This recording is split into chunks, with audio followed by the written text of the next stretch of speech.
Good morning, sunshine. I grew up in the Buddhist world, which I've mentioned a few times, and we had a Buddhist summer camp, which maybe Nicole could put in the links in the comments. We discussed it a bit yesterday. It was called Shambhala Sun's Summer Camp. And every morning we would, whoever the sergeant major was, because we did like capture the flag, and it was very Boy Scoutish in a way. The sergeant major would strut out onto the parade field where we'd march around and sing mindful songs. Sounds pretty nerdy, and I'm sure it was. But the basic idea was to use the organization and brilliance and camaraderie of the military without the end of aggression, and instead to substitute gentleness and kindness. And so that's what we did, and it was super fun. Anyway, the sergeant major would strut out onto the parade field and holler. I'm going to yell just for fun. Since most of you don't tune in for the first 2 minutes, I can do whatever I like in the first 2 minutes. So I'm going to holler. Good morning, sunshine! My dog just sat up and looked very alert. So I hope I didn't hurt anyone's eardrums. I should have thought of that. Anyway, good morning to you. I'm drinking some amazing coffee from Kicking Horse. It comes in a tin can so you can recycle it or reuse it. It's organic and fair trade. I'm a big fan. And most importantly, perhaps, it's yummy. So today's topic is actually a genuine one, if not a serious one. Good morning, Aaron. Yeah, anyone tuning in, yesterday we had the most likes ever, and on Monday I think we had the most views ever. We did a video on what is toxic about yoga, and you can now find that literally toxic for you. And you can find that video on youtube.com/elephantjournal, where I have almost 4.5 million views. And that's all, of course, thanks to you. It's not because I'm doing much. I just sit here and talk mainly about my experience, which is genuine, but maybe not that wise. I'm no teacher, but I'm just sharing the human experience. And I do share that through the Buddhist training that I had as a kid and growing up, much of which is very wise and helpful for myself. So if you're tuning in, make sure to mention where you're tuning in from, because it's super cool. Every day we have people from all over the US and all over the world. And I do these 5 times a week, which is crazy even to me, Monday through Friday at 11 a.m. MST, or more likely, as those of you who are regulars know, more like 11:05 or 11:10. And you can find all of them, as well as much shorter, more succinct, more organized videos that we record, especially for YouTube, on youtube.com/elephantjournal, where you can subscribe. So today I want to talk about how to get laid, because it's the start of the college year. And I live on the hill in the university neighborhood here in Boulder. And one of the main ambitions for kids these days, and kids in any era, is to get laid, obviously. And most of them maybe already have, or whatever. And a lot of that very human, very fun desire to get laid, and getting laid itself can be very fun and obviously very intimate and human, brings about a lot of sadness, because there's a lot of aggression around getting laid. There's a lot of trying to be fake. There's a lot of pushiness. There's a lot of game playing. So I wanted to talk about, there's sort of 2 ways to get laid in this world. And if you want to share this with your favorite college age or high school age kid, hopefully this will be helpful. And I'll refrain from swearing, even though they all swear. So here you go. So the number one way to get laid is the sort of like James Bond 1960s way. You try and be kind of alpha. You try and be pushy. You try and be super charming. You try and show off your wealth or your power, and you just try and get your way, and you try and get laid, and you move on. And I'm going to propose a theory that maybe that's not the best or funnest way to get laid. That even if it works still in 2016, it's actually not that fulfilling. It's almost like the fast food way. So we'll call that the fast food sex. And then there's what people like to make fun of these days, what you could call making love. So making love, which I wrote a blog on this, maybe Nicole, you could put this. Hey Nicole, I see you in the comments.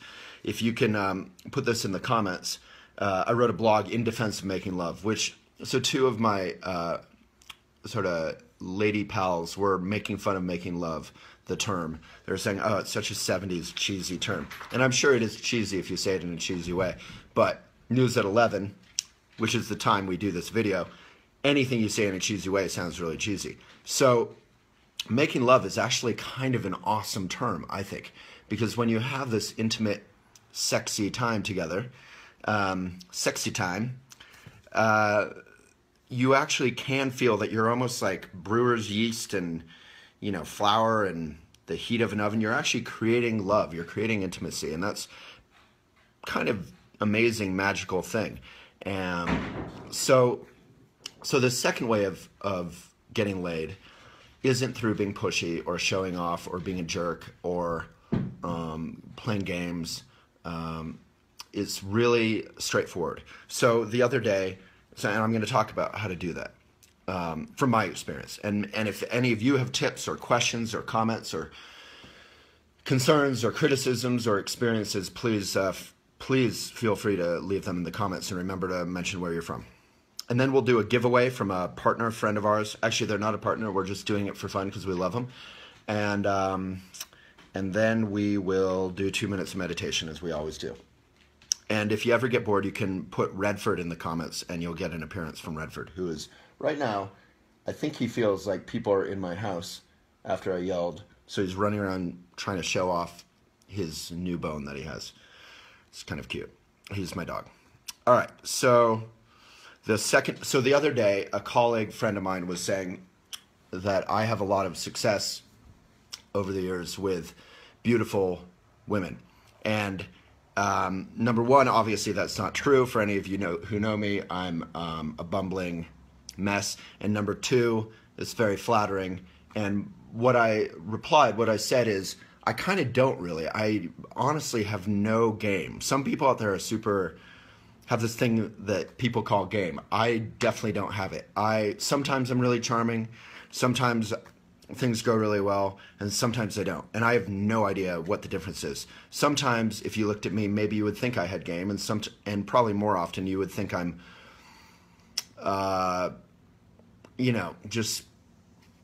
just kind of whatever. You wouldn't even look at me. I've never studied all these dating things. I have no idea what I'm doing, basically, is what I'm trying to say. So what I said to her is, I said that basically. I said, well, sometimes things go great, but I really don't have any game. I have no idea what I'm doing. And all I do is I kind of show up and I try and connect, and I try and be a good person. Sometimes I fail. Usually I'm successful at just being good and kind. Sometimes I get irritated if there's a lot of games going on. And then it happens or it doesn't. And usually when it happens, it's incredibly organic. It just is like a friendship. It just happens. You're sitting down with someone and you just talk and you connect and you have fun and you go out, you dance, you go to some cool event. I'm very good at picking cool events so here's one of my tips, which I wasn't going to get into concrete practical tips, but this is a really obvious one, but I don't think I really learned it until I was like 30, which is never, on your first date, never go out for a drink or dinner unless you want to. There's no rules on this stuff. But for me, I always go on a hike, or I go to a play, or I try and go to something that I would want to be doing anyway, even if the date goes badly, because often they do go badly, and within 2 minutes we're not interested in each other, I'm not attracted to you, whatever. So if you're on a hike with Redford or whatever, that's still great, because you're getting some exercise, some fresh air, you're de-stressing from a long day of work.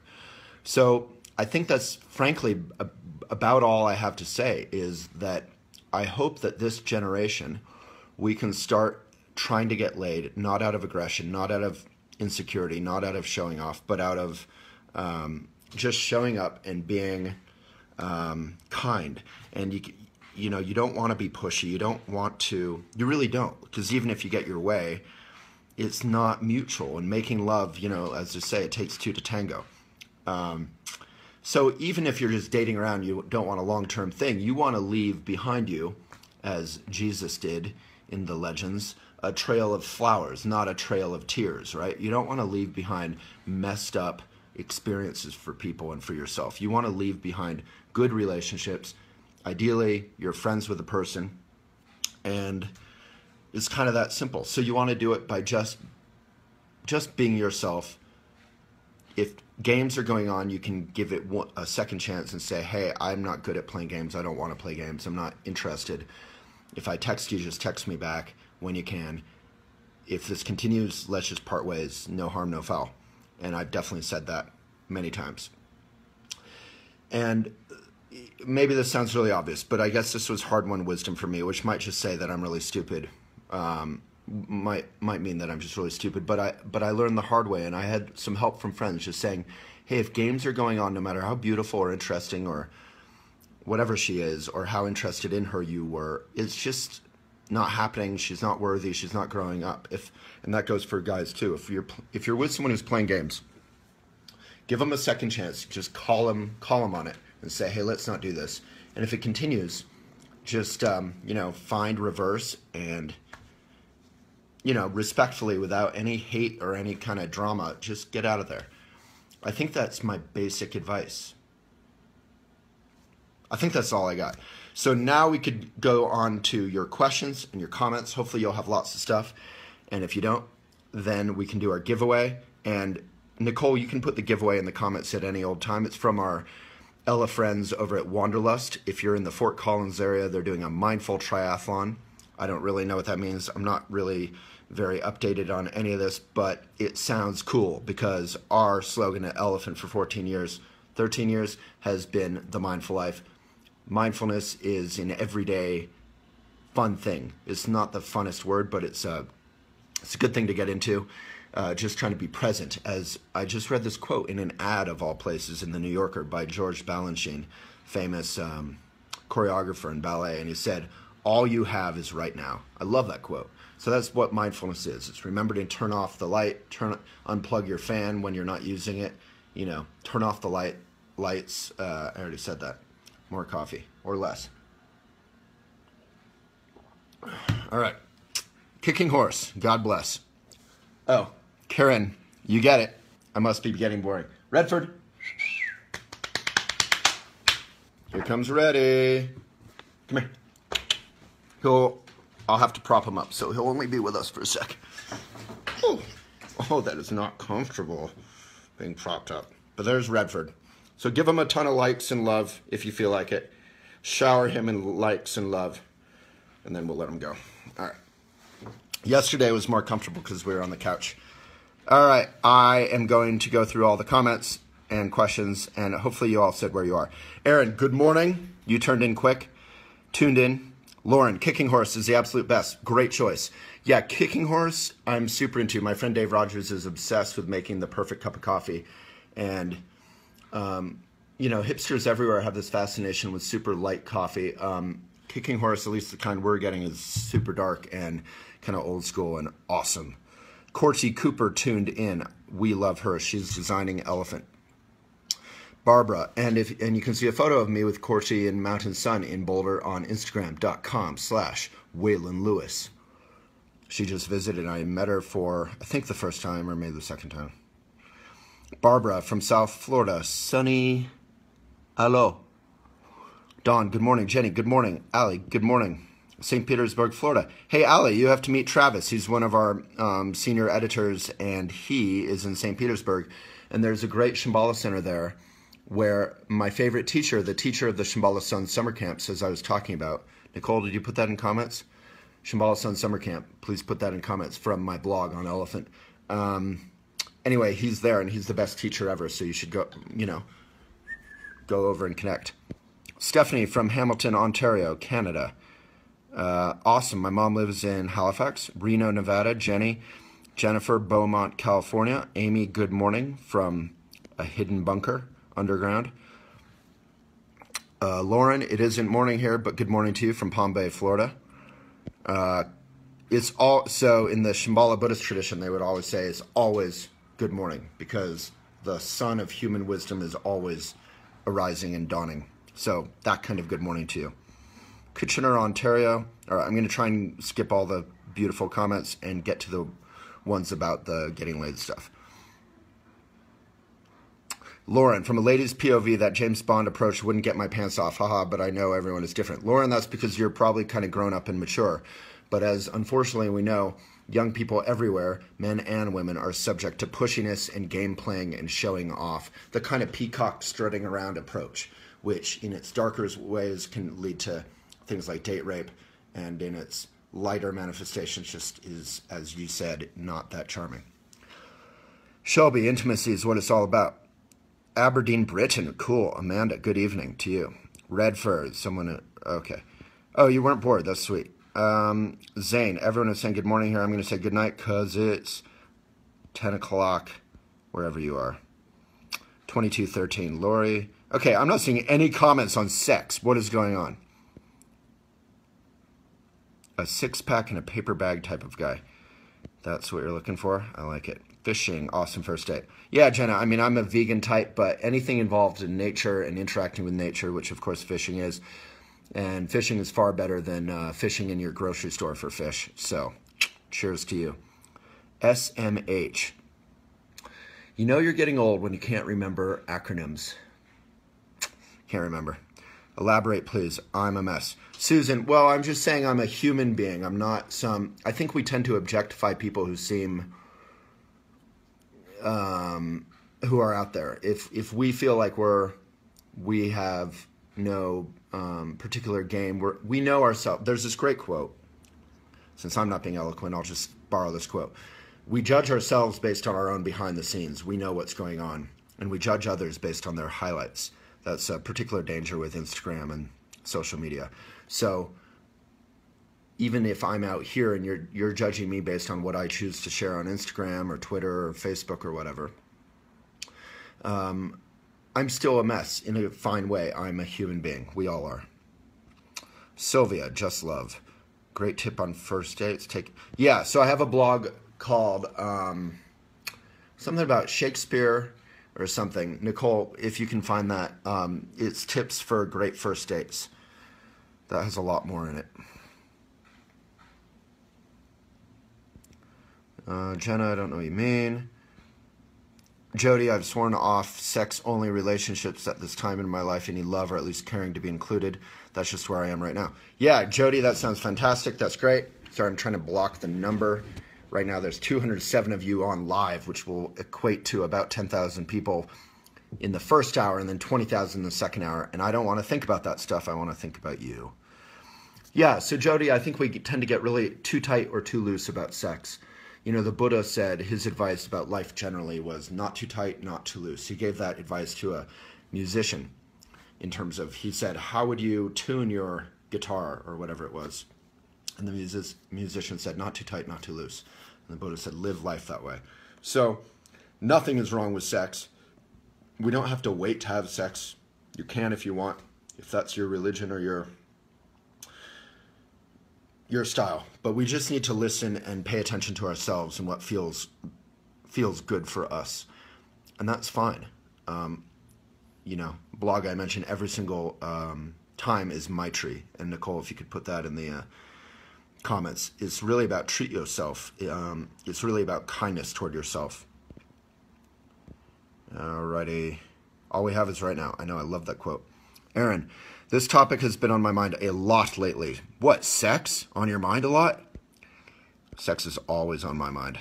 After years of celibacy, I started dating again. I am big, 200 plus pounds and beautiful on the inside. I don't think so many beautiful men would be barking up my tree. I didn't think. Boobs and confidence got me laid. A lot, no shame. It was good for my ego, but empty-ish, you know? Recently switched directions and focused away from ego and more on spiritual growth, mindfulness, yoga, lots of elephant. Thank you. Wow. Well, Aaron, I would love it if you'd copy paste and expand it into an article about your journey. That is amazing that you're being I get criticized sometimes for being a little bit too transparent. I love that you're just okay with your story and sharing it. So it sounds like you're on a good path toward Maitri. I mean, read that blog about Maitri, which is just loving kindness toward yourself. And this isn't a Buddhist thing. You know, the Christians talk about this too. There's this great quote about true Christianity where they say, I can see how faithful you are, or I can measure your faith by how kind you are. And kindness, of course, empathy begins at home. If you can't be sympathetic for your own stress and your own failings and your own habitual patterns and your own imperfections, then you can't be empathetic or kind or feeling toward others. So, Aaron, you comment of the day. I'm liking that personally. Give Aaron some love.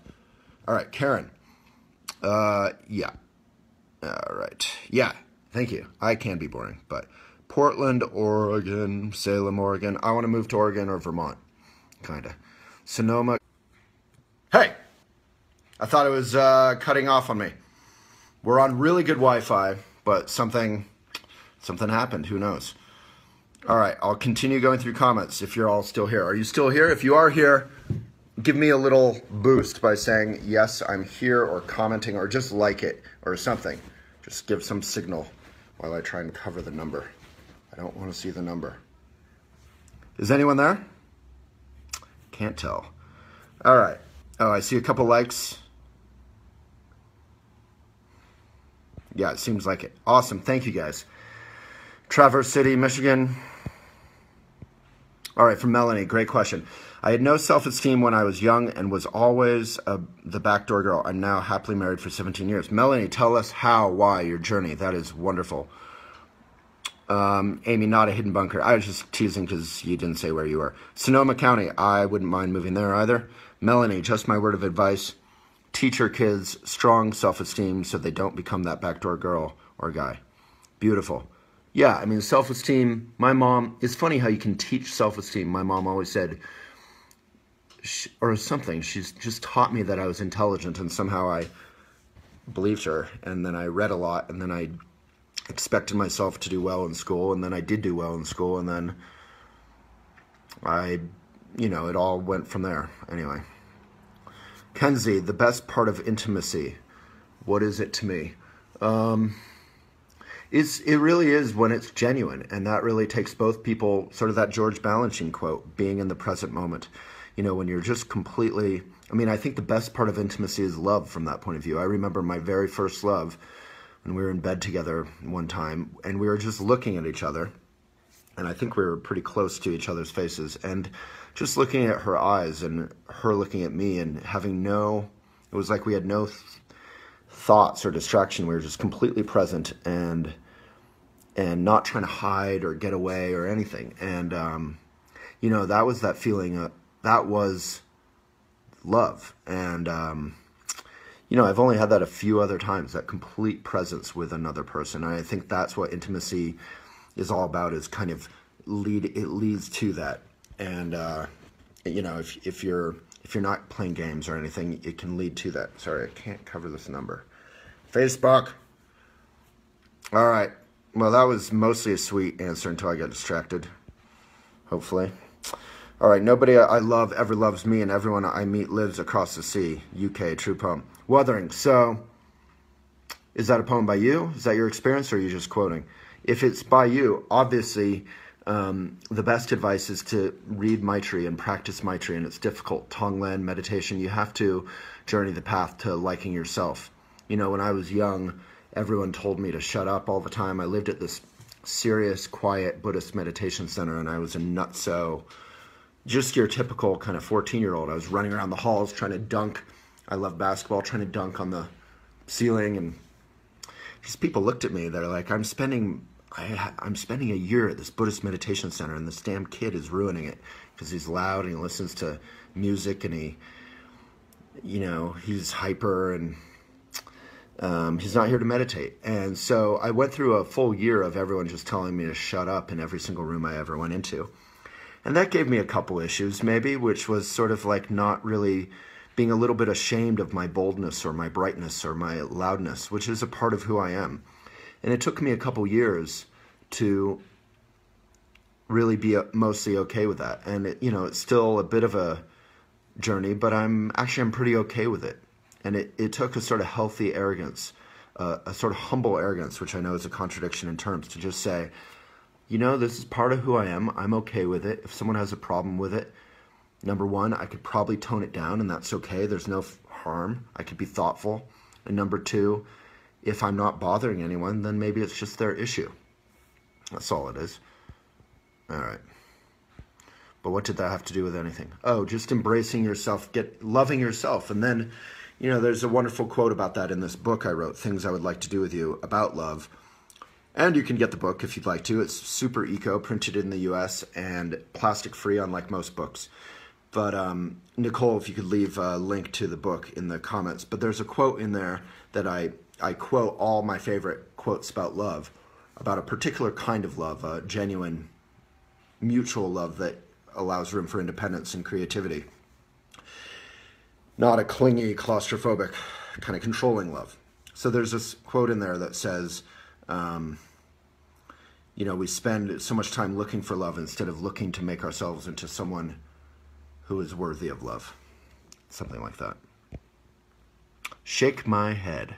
Right. Thank you. Hikes are the best dates. Exactly. Love it. Also, we don't need alcohol to have a good date. Like a lot of us, a good friend of mine just did a beautiful video on this. A lot of us have almost never had a relationship that didn't involve alcohol in the beginning. So we don't have to kind of sucker ourselves into it. We can be completely sober, and that attraction will be there. I guarantee it. And if that mutual respect is there, if that enjoyment of each other is there, the sparks are going to fly. Joe, I was recently in a situation in which a really awesome, intelligent guy fell into the games trying to court me and got awfully pushy to the point where I had to say no repeatedly, super annoying, and I felt it was very unconscious. But yeah, I guess it's a shame for genuine cool people that just don't know better.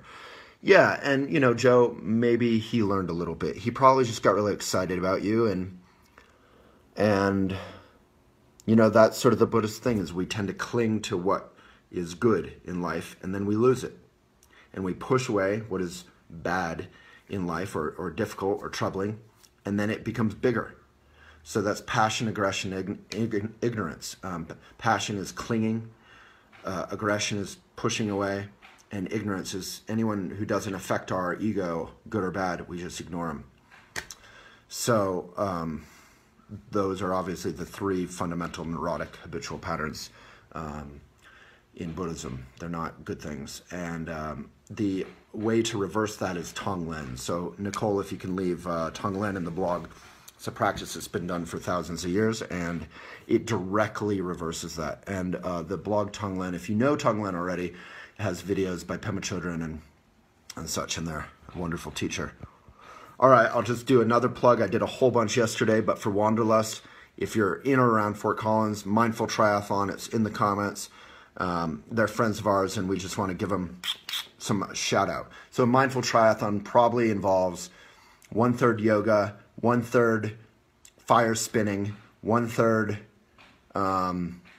knitting, 1/3 watchmaking or bespoke tailoring, and 1/3 bike maintenance and microbrewing. My math is not very good. No, I think it's like yoga, running, and something. But anyway, you'll learn about it if you click the blog. And I gave him a bunch of shout outs yesterday, so hopefully that helps. Carrie, we must be what it is we want to in another. Oh, and yesterday I also talked about how green they are. Most festivals are horrible for the environment. Conferences, expos. And Wanderlust at least sincerely tries. I'm sure they could do better. I'm sure they are doing better. I'm sure it's not perfect, but they really try. And it's like one of our sponsors, Sunbasket. They are really trying. There's nothing that green or sustainable about shipping food around, but thousands and millions of Americans do it. Sunbasket is by far the greenest that we've heard of. And, I just checked them out. I made a meal last night. So it's kind of cool. So Nicole, maybe from Best, real quick, you could get a link to Sunbasket too. And you can get 3 free meals from Elephant through Sunbasket from that link. All right, so look in the comments. I'll read the last couple comments and then is this good? Is this helpful? I don't know. Maybe give some likes or love or comments if you feel like it's good, or if it's not, ask some questions that will direct it in the way that you want. Jennifer, I've been in an in and out relationship with a man for nearly 2 years now. I love him. We always come back stronger than before, but it's taken an emotional toll on me.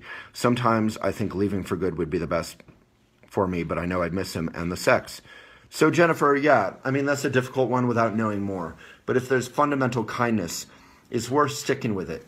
Buddhists are huge fans of relationships because you're forced to kind of rub each other's hard edges off. Living with someone is a profound, difficult meditation practice, right? So if there's basically fundamental kindness, I would stick with it. And, you know, relationships aren't easy. Marriage isn't really easy. It's not easy. Being with oneself won't be easy.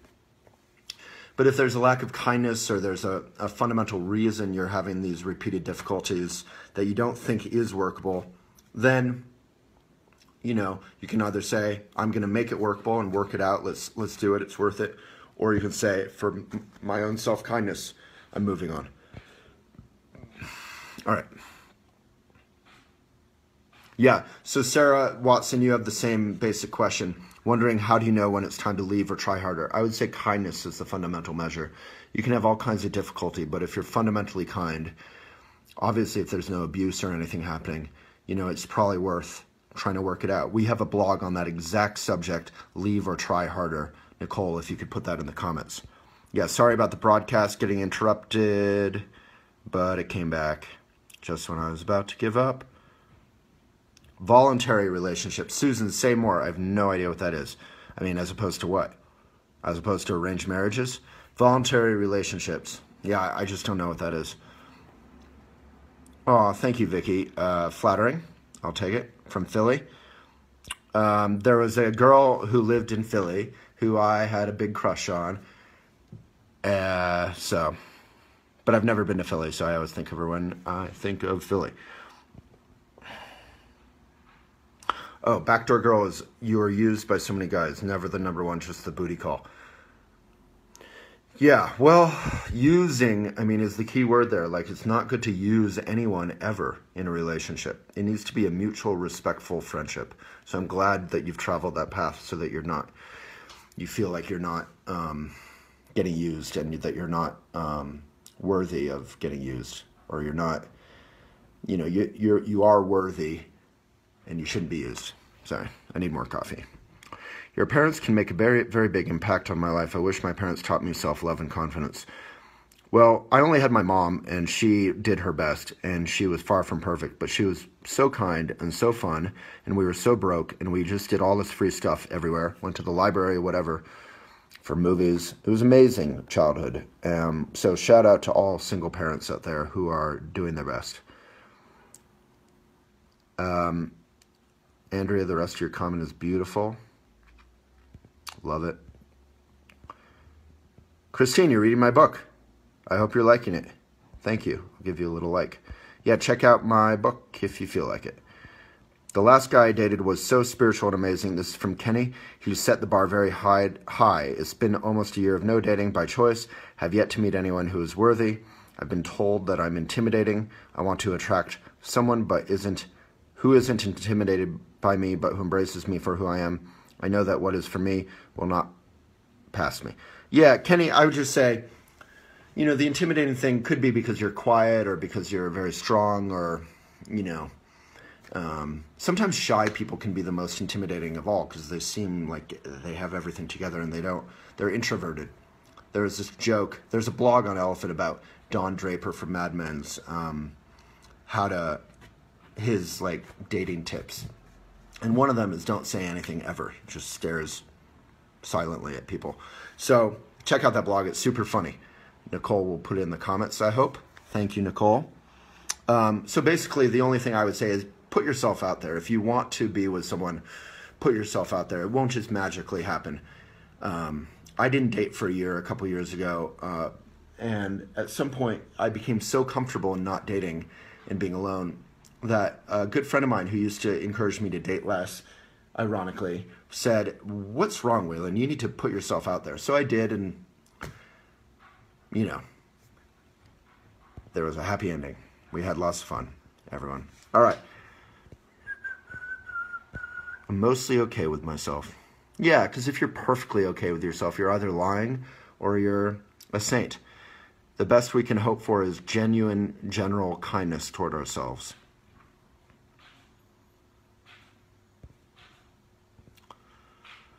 Okay, so many good questions. Yep. Okay, Holly, this is helpful. Yes, this is helpful. Personally, I'd love a segment on how to have more confidence and get the opposite sex to not run far away. So any advice there would be good. I mean, if the opposite sex is running away from you, then probably it's not because you're not attractive or wonderful, because they came to you in the first place, right? They're running away from you probably because you're being a little bit clingy and too much. So you need to take a step back and embrace your own, excuse me, I'm not really fully dressed, and embrace your own self. Like, read some books by yourself, go by the creek and read, go on hikes by yourself, enjoy time by yourself, and learn independence. You know, the Buddhist notion of relationship is that two people are walking a path together, maybe holding hands, but not leaning on each other. So the you complete me, this is what my book is about.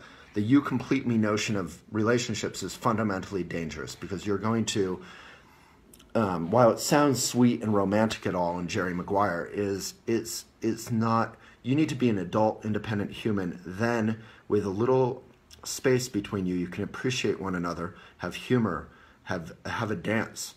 You know, a dance where you're both completely all over each other is a bit claustrophobic. It could be fun once or twice, right? Spooning, cuddling, very sexy close dances, but fundamentally you want a little bit of room to play, and life, no matter what, will present many changes to both of you. And if you have a relationship with some space and independence built in, then you'll have room to handle those changes. So, like, it's a weird analogy, but I have a big tree house in my backyard, which is kind of awesome, and it's unlike 90% of tree houses, there's not a single nail that goes into the tree.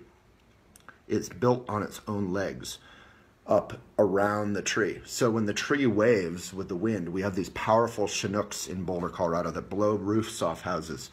So if you nail a house into a tree, there's no room for, so if the tree's thrashing back and forth, it's gonna thrash the tree house back and forth, and the joining will fall apart and everything will fall apart.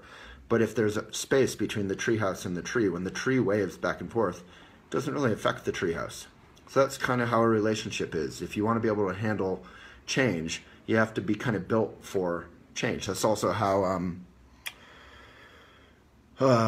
buildings are built to handle earthquakes. And big love to Italy right now. Heather, anytime I try to talk to my spouse about what's upsetting, he says I'm being unkind.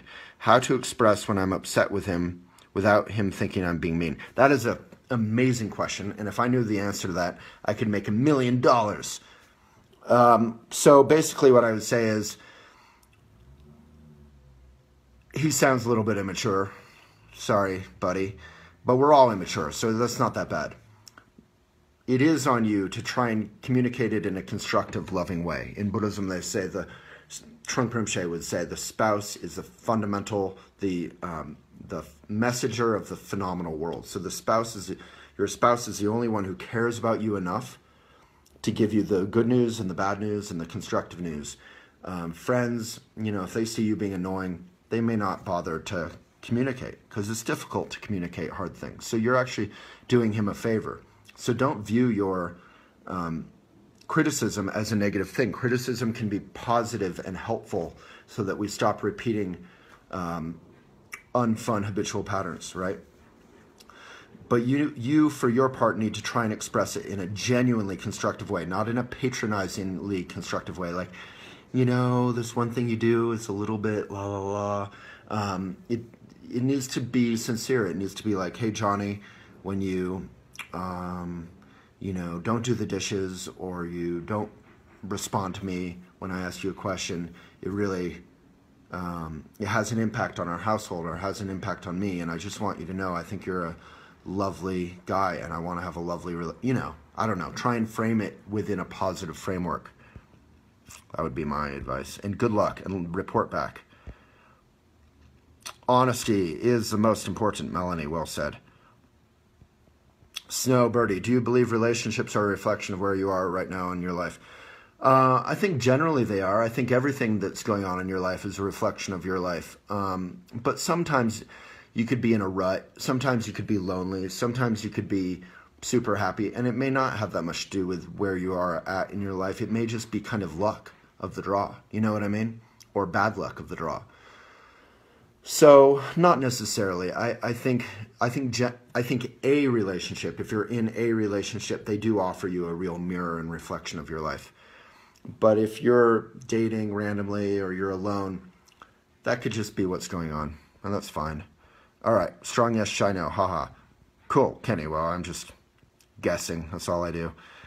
All right, David. I have a friend that is in love with a sociopath, recognizes it, and can't pull away even though she recognizes it and wants to. What is the Buddhist view on that kind of relationship? David, I have blogged about that specifically.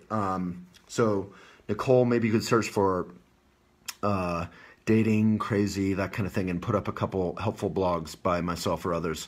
David, 99% of humanity is fundamentally good, and things are workable. Difficulties are workable. All of us, however, 100% of us, have kind of neurotic storylines or habitual patterns that we listen to while actual life is happening. So the meditation practice helps us be aware of that and then come back to the present moment and act and have our relationships come out of the present moment. And then that basic goodness can manifest in our life. 1% of us get so caught up, maybe it's 5%, maybe it's 10%, maybe it's 0%, I have no idea. But a very small percentage of us get so caught up in our storylines and our thoughts that we completely buy into them and we try and sort them out. Instead of trying to deal with reality, we begin to buy into our thoughts and our kind of own reality instead of reality so thoroughly, and then life becomes about drama and game playing, and it stops being kind. No matter what difficulty most of us are having in a relationship, we do want to work it out, and our partner does want to work it out, and we don't enjoy drama, we don't enjoy pain, we don't enjoy suffering. But when you're completely buying into your sort of sociopathic stuff, as you're saying, actually crazy stuff, we, in a funny way, do enjoy it because we have to perpetuate it or continue it too. It's sort of like, you're like when you're standing on a log, you're walking quickly on a log, you have to keep moving to stay up. So, how do you know they're a sociopath? You're kind of judging from the outside. If you feel like you actually know and you're correct, and your friend actually knows and he or she is correct, then they need to get out of there. The only person who would want to stay in that relationship might have sociopathic tendencies themselves, from my limited experience, fortunately limited. So good luck to your friend, and good luck to the person who may or may not be sociopathic, and may they enjoy genuine kindness, and that's tough stuff. So there is a lot of teachings on this kind of stuff from a Buddhist point of view, so hopefully Nicole found something helpful. Staring silently at me, am I intimidated? Anyone who stares silently at me, yeah, I'm probably going to be like, I don't know what to do. But if you're in love, then you can stare silently at each other, and life is good, right? It's one of the funnest things in love. All right. Yeah, you bet, Melanie. I have to tune out of myself, too. Lots of comments. How to get Melissa. Okay, well, that's an interesting comment. Deanna, I work and live with a codependent couple. I am learning how not to approach a relationship and be independent. Yeah, I mean, that's a wonderful comment, Deanna. I'm giving you a little love. Often neurotic habitual patterns in other people, like our parents or our friends, can point out how they can be a positive, they can be a negative example of how we can live more positively. So my stepbrother and I used to always say that some people in our family were examples of how not to be, you know, with children and stuff. So we wanted to be good parents. And, you know, my grandma once, to her credit, said that. She said, look, I did everything wrong. I made all the mistakes, so you don't have to. Just look at my life. And she really was an inspiring person for me. Brooke, awesome. Yeah, well, come visit. Heather, yes, I think the romanticized, idealized notion of relationships perpetuated in movies, books, TV have really messed up people's idea of what relationships are supposed to look like. That completing each other idea is not really workable. Heather, yeah, but there are definitely books, TV, movies, whatever, that show actual human, you know, adult, realistic relationships. So just look for those, and all those silly kind of rom-com ideas. You know, that's sort of what my book is about, is kind of showing that the happily ever after, you complete me, kind of traditional gender roles relationship really isn't that fun, and it doesn't apply. So I think that's somewhere in the comments. Yeah, I love that quote, Kenny.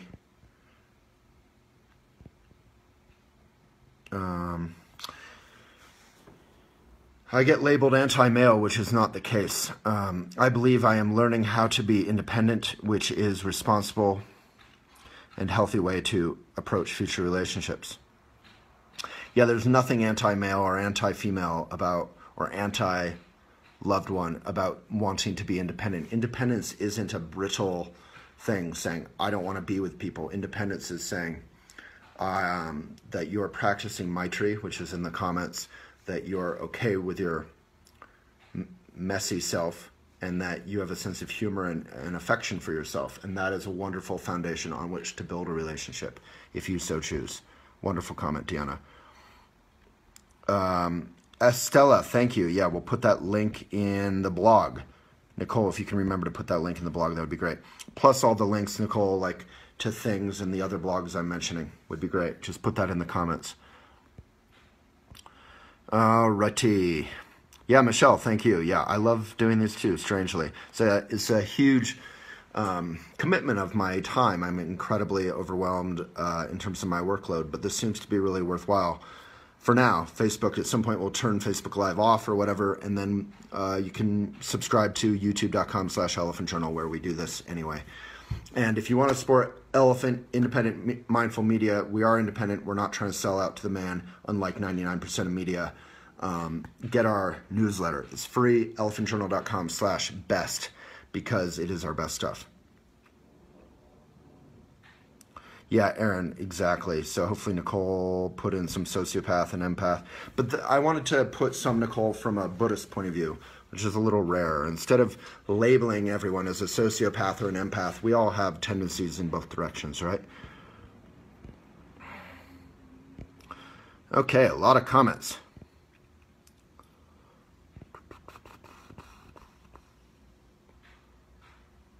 Hey, Ford, congrats to you. That's beautiful.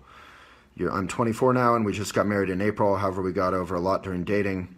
I saw our parents' relationships and found a way for me and my wife to make it work. Good for you. So I'll give young Ford and his partner some love. Tanya, happily ever after is real, but it takes work. Exactly. The point about happily ever after not being real is not that we can't have joyful, productive, fundamentally good lives. It's that it's not an afterthought. It takes daily work, as you say, in a relationship on both sides. 15-year relationship and going strong, 4 amazing kids. Tanya, congrats and love to you. And write an article about that, how happily ever after is real. That would be a huge blog on Elephant Journal and super helpful for people, most importantly. elephantjournal.com/submit if you'd like to, any of you, to blog. Brandon, amen. I believe that we teach people how to treat us by what we do and do not put up with. Kira, what do you do when you feel like you aren't meeting anyone? Also, how do you get out of a rut when you truly feel meeting someone would help you get out of the rut? Kira, I think for me a couple years ago when I got out of my little rut, I wanted to be alone for a while. I was told by enough friends that I was probably dating too much and I needed to grow up. So I just took a year. And then after that year was over, it was so comfortable and nice not dating that I kept doing it. I've already said most of this. And one of the same friends said, hey man, you need to get back out there. It had become almost like I was hiding in a cocoon. Nicole, we have a beautiful blog on cocoon, if you could put that in the comments. You know, with my friend's encouragement, Kira, I just flipped my mind. I just said, I'm going to try and date. And so I just asked people out who I was interested in, and I just kind of put myself out there. It wasn't like I got on Match, I got on Tinder, I got on whatever. Maybe I did. There is a mindful dating site called Meet Mindful. I'm on there. You don't need to ask me out, but you know, you can friend each other or something, I think. Meet Mindful, and we do have a relationship with them. Nicole, if you can get a link from Dave on that, would be great. In the talk show chat. But yeah, Meet Mindful, they're super cool, and you can just send me a friendly message if you feel like it. But basically you just have to change your mind and then put yourself out there, and it'll just happen. If you're in a super rural area, which I'm not, I've heard that these dating apps actually are really helpful because, you know, if you're in a town with 200 people, there might be 2 people you could date, you know, potentially.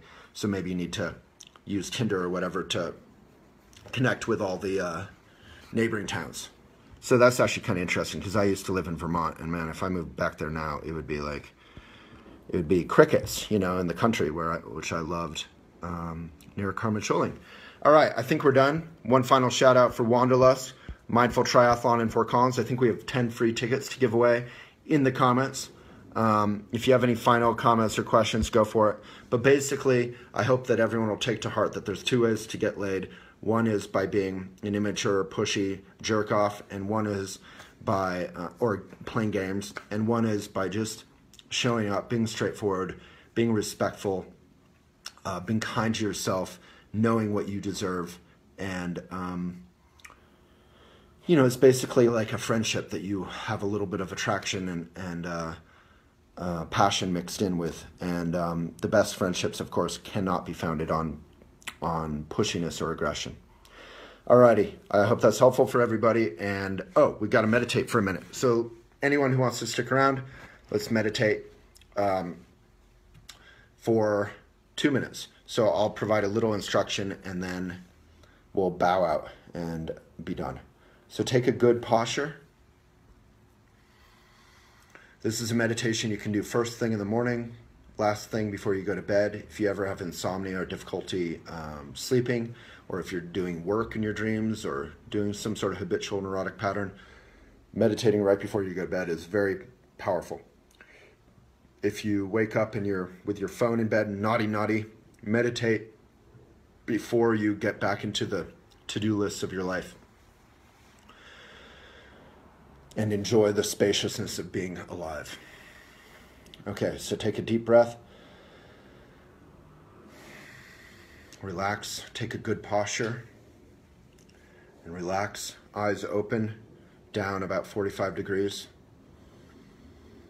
Place your attention lightly on your breath in and out.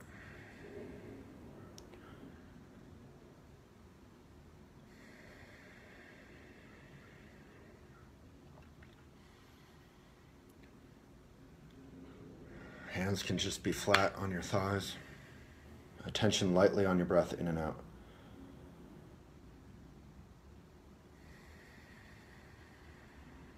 So as we discussed in the chat we just had, we're all a little bit crazy, and that's defined as being caught up, you know, the negative kind of crazy is being caught up in our storylines about ourselves and our lives and our experience.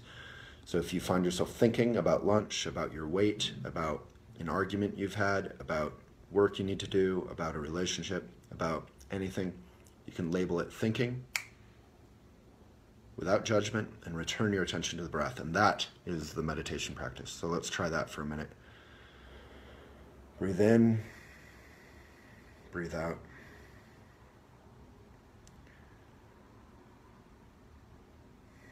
Find yourself thinking, return your attention to the breath.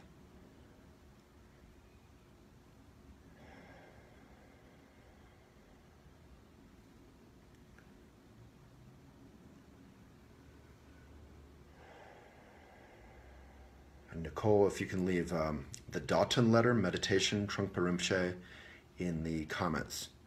That's a complete meditation instruction and far better than I can provide. So follow your breath in and out.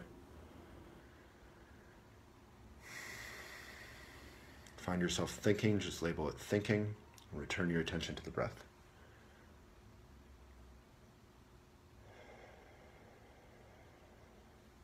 And you can do that for 5 minutes in the morning, 5 minutes at night. It's great to do it in a group, like at your local Shambhala Center, which I encourage you all to visit. Here on Monday nights, they have a free meditation instruction and talk. And I bow with respect and affection to all of you. Please subscribe to youtube.com/elephantjournal. And have a good morning, wherever you are, whatever time it is. And there's Redford snoring. All right, thank you.